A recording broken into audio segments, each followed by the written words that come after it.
We continue to track Hurricane Harvey as it barrels toward the Texas coast. DeMarco Morgan is in Galveston, Texas. Joins us now. DeMarco, describe the scene there and how you've seen it change over the last few hours. All right, guys, let me apologize real quick. The camera is actually being fixed right now. It's a little dry. We're trying to keep it dry, so we're in an awkward position.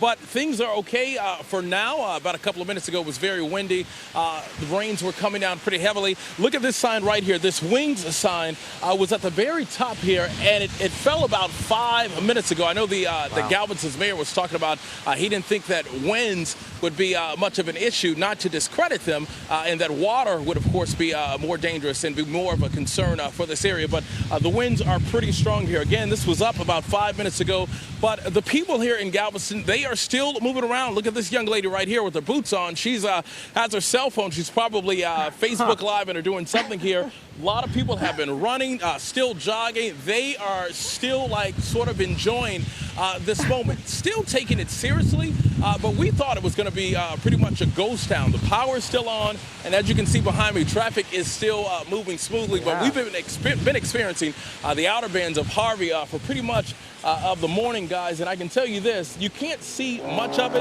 but there's a 17-foot-high seawall that's supposed to protect this area from storm surge. But we're expecting, of course, you guys know, a lot of storm surge, and that's the #1 killer of hurricanes. So I think people are still trying to enjoy it, but they're also trying to take it seriously at the same time. DeMarco, I can't imagine jogging in that weather, especially if you're jogging against the wind. That would be a lot of resistance.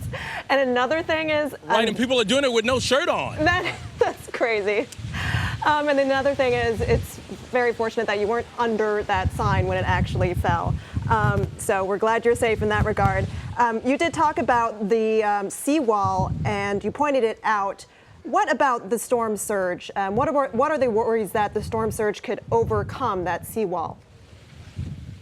Well, guys, there is major concern. The last time storm surge actually topped that seawall was back in Hurricane Ike, and that happened back in 2008. But keep in mind, storm surge, of course, we all know what it is, but it's when the water is forced to come on land here. And, of course, what comes in has to come out. That's the major concern. And as soon as it hits land, it has the power to move vehicles. We've seen it even destroy buildings and homes in other hurricanes, of course. So I think people are totally keeping a close eye on the seawall. But here's the concern. The west end of Galveston, which is not far from where we are standing, it is not protected by a seawall. So that area, they have already started voluntary evacuations and telling everybody in that area to basically, be safe, but take precautionary measures just to, stay out of this area, stay away from the ocean, of course. But we talked about it. People are still running. They're still taking pictures. So I think people need to take heed to these warnings, especially if you are in the downtown area of Galveston. That's because